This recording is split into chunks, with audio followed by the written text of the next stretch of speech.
Paulo dizia que quanto mais preso ele estava por Cristo, mais livre ele era. 13.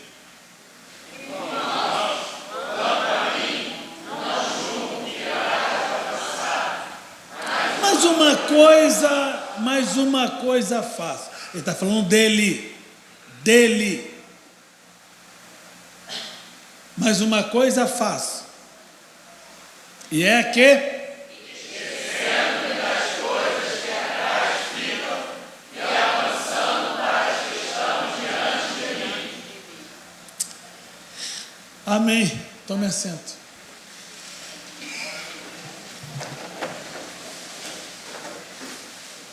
Senhores, não tenham dúvidas.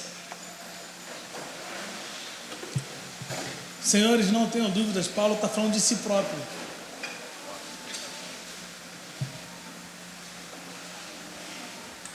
Não tenham dúvidas disso. Paulo está falando de si próprio. Ele está fazendo aqui uma manifestação clara para a igreja de Filipos,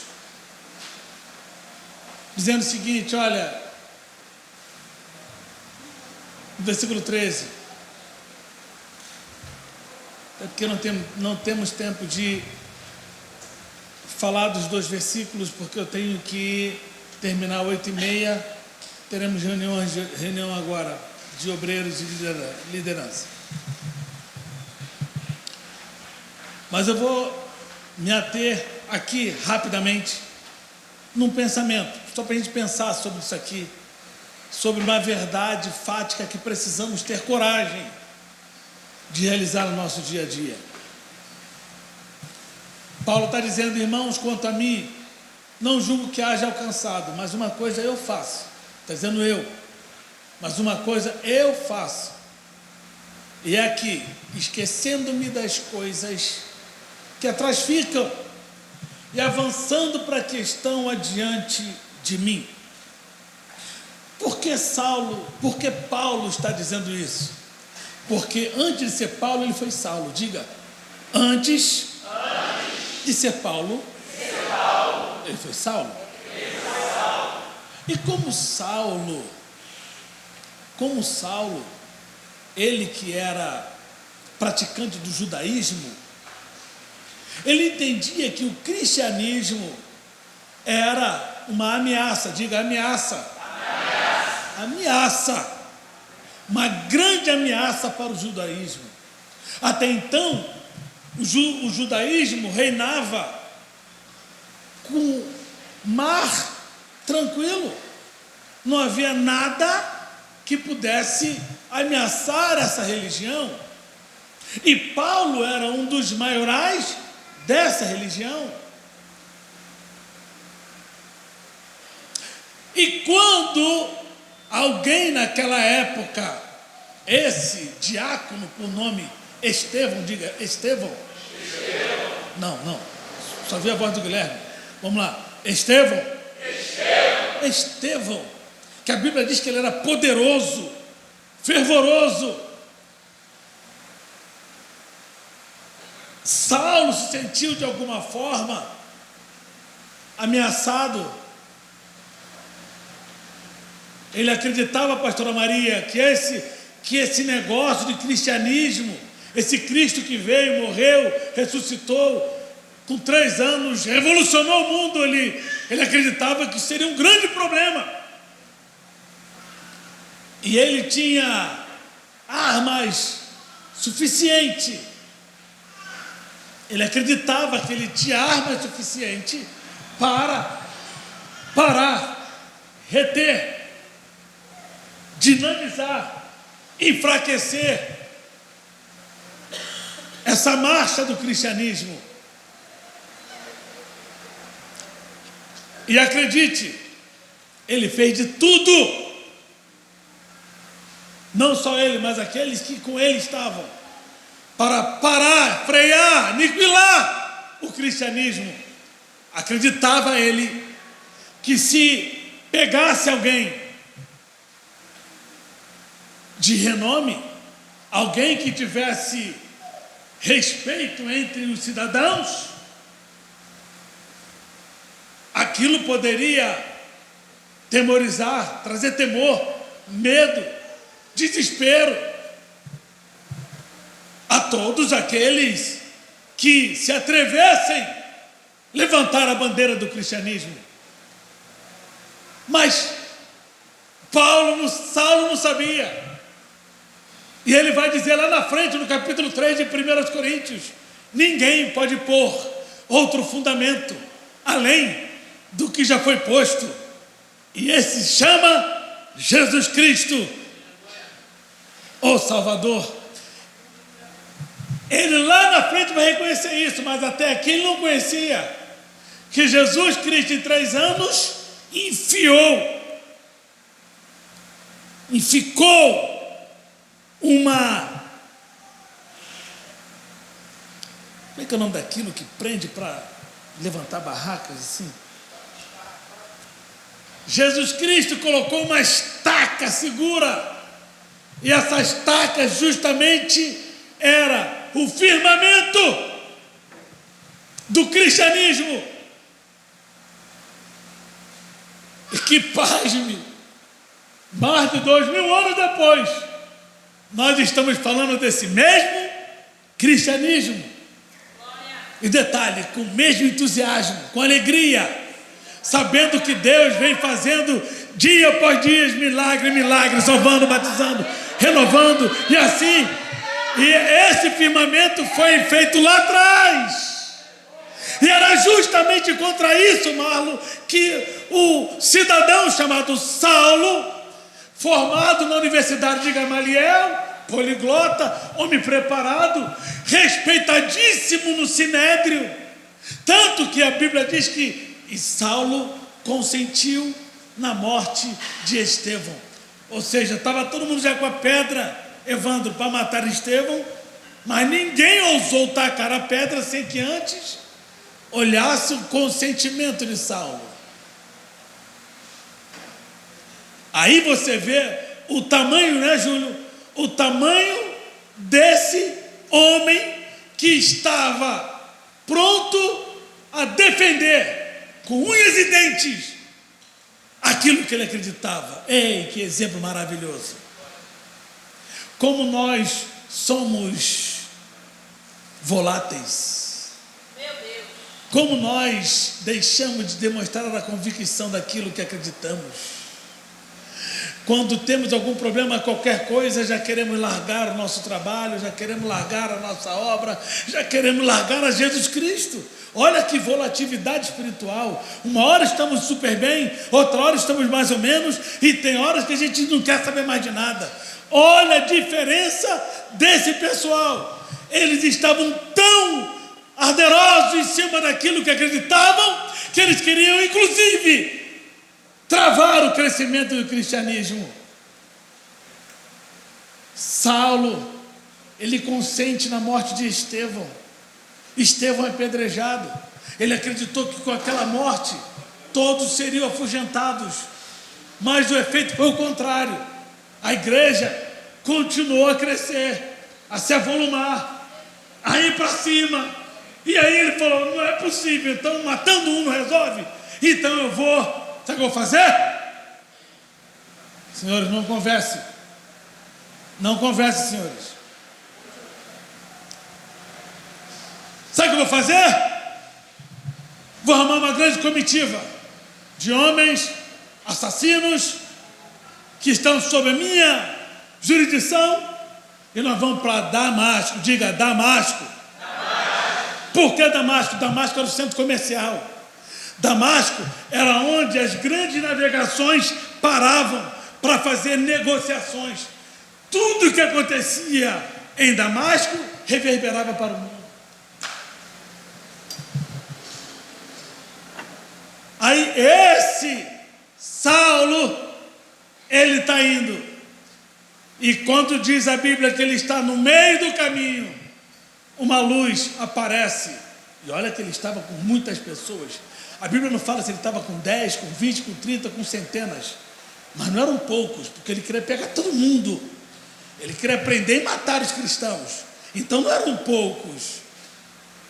Só que a Bíblia diz que aquele clarão e aquela voz Só ele viu, não, as pessoas viram o clarão, mas não ouvia a voz. Só quem ouvia a voz era Saulo. Deixa eu abrir aqui um parênteses, rapidamente, só para eu falar algo que eu entendo que é profético. Quando Deus quer falar com você,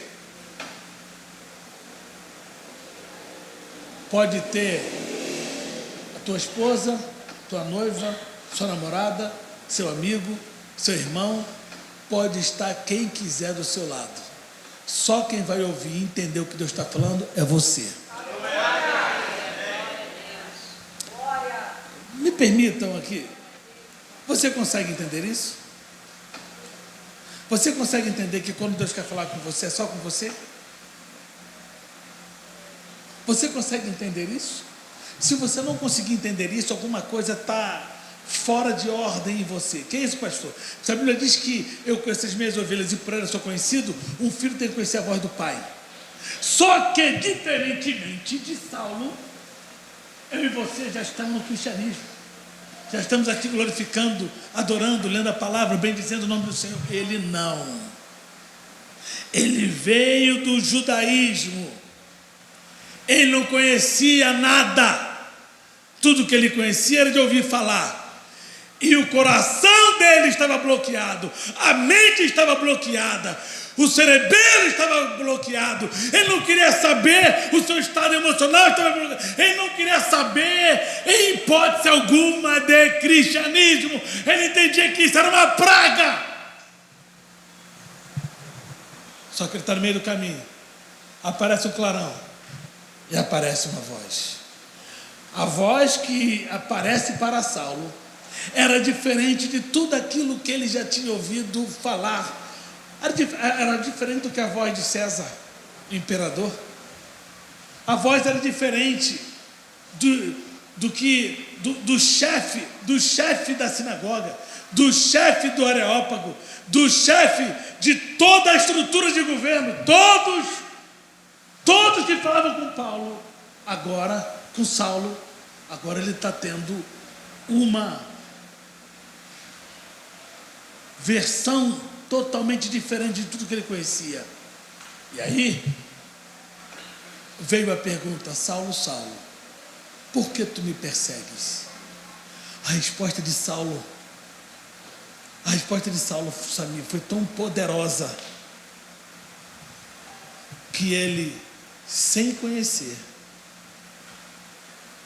sem ter intimidade, sem ter qualquer conhecimento, ele já vem no mais absoluta posição de submissão. Parecia que ele entendia que aquela voz era diferente de tudo que estava num plano superior, que ele diz: quem és, Senhor?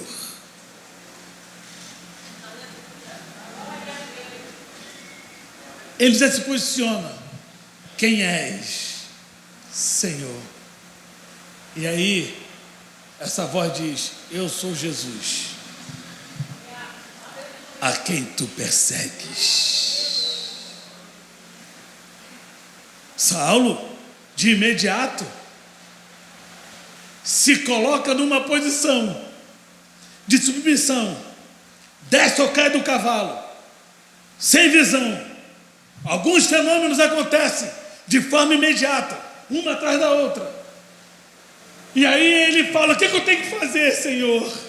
Meu Deus, aquele homem que consentiu na morte de Estevão, aquele homem temido, aquele homem que era o todo-poderoso, agora está perguntando: o que eu tenho que fazer? Vai para uma rua chamada direita, fica lá, até que eu mande alguém para interceder por você.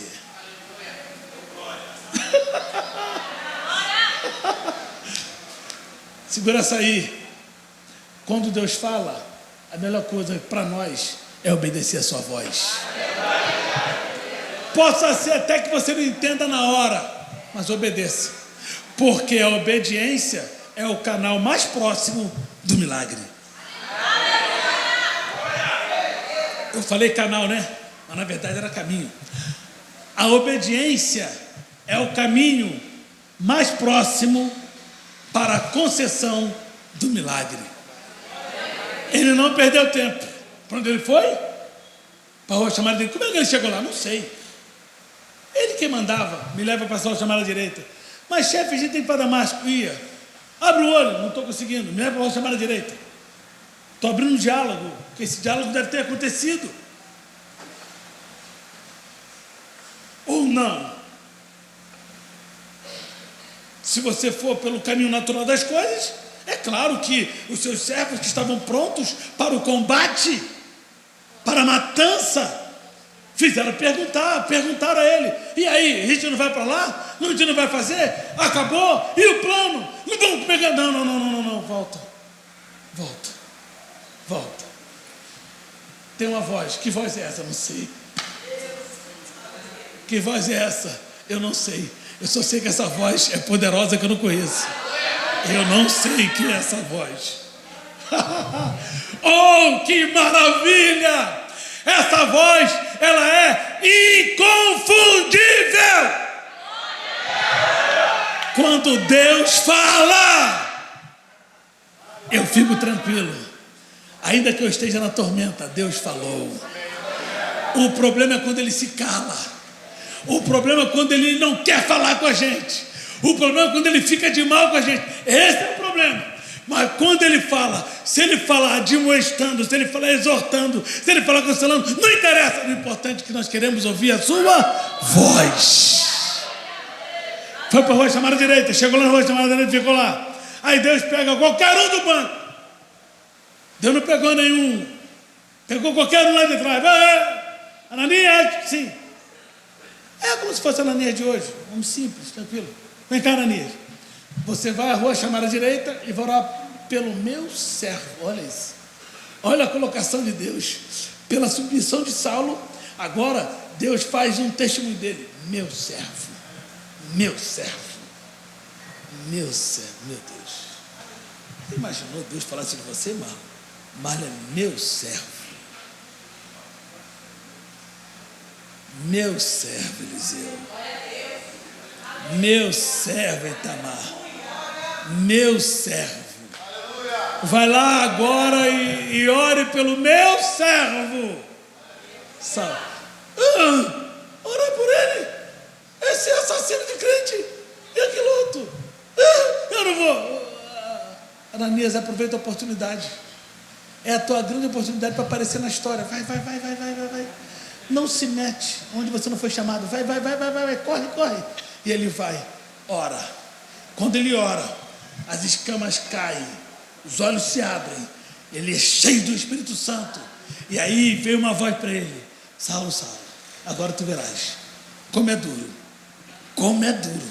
recalcitrar contra o meu nome.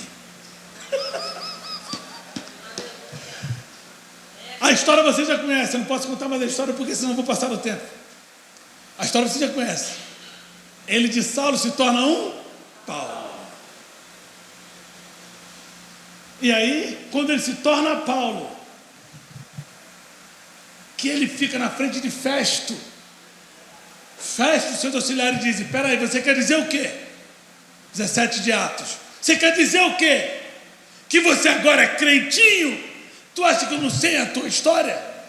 Tu acha que eu não sei o teu passado? Tu acha que eu não sei quanto você matou cristão? Tu acha que eu não sei quanto você perseguiu cristão? Aí Paulo fala: eu não fiz por prazer, eu fiz por zelo à lei, mas Deus não leva em conta o tempo da minha ignorância.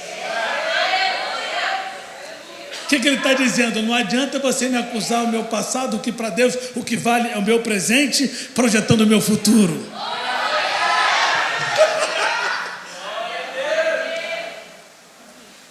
Eu queria andar mais, mas não posso.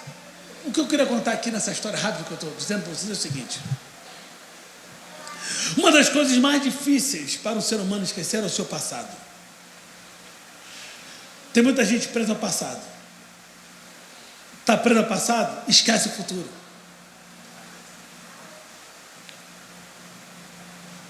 Deus espera que tenhamos a capacidade de abstrair o passado para que o futuro esteja pronto na minha frente.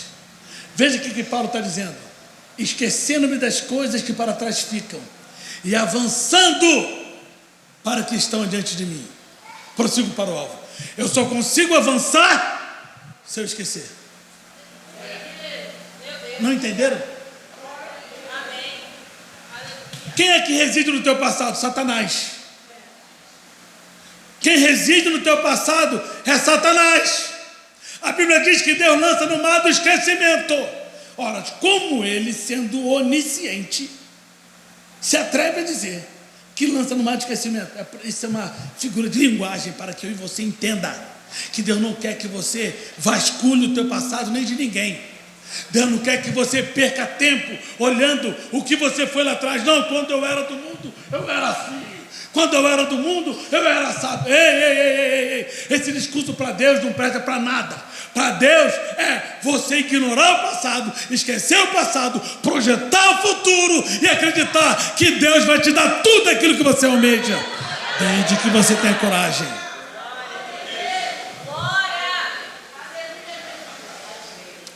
Pergunte aí pelo menos uma pessoa: tu tem coragem? Por que eu estou falando isso, Suelen? Sabe por que eu estou falando isso? A coisa mais fácil do ser humano é lembrar do seguinte: coisas ruins. Coisas ruins. Quer ver? Algum jornal vende, se botar assim, uma menina preta nascida no Alemão passou na Universidade de Harvard. Isso vende? Isso vende? Agora bota aí, não sei o que, pose,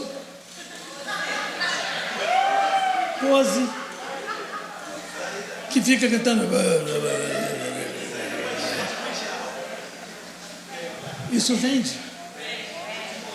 Isso vende. Entenda. Tenha capacidade de jogar fora tudo aquilo que machuca a tua alma. Tenha capacidade de jogar fora tudo aquilo que machuca o seu emocional. Tenha a coragem de jogar fora. Ah, mas o que vão dizer? Aqui, ó. Não se preocupe. O teu compromisso não é o que estão falando. O teu compromisso não é com o que estão falando. O teu compromisso é com o seu presente. E projetando o futuro. Por favor, repita após mim. Eu Marcelo Brunner, tenho que ter a coragem de esquecer aquilo que me fere, que me machuca. Repita ainda. Deus almeja que eu tenha coragem de trazer à minha memória aquilo que me dá esperança. É isso aí. Essa é a coragem.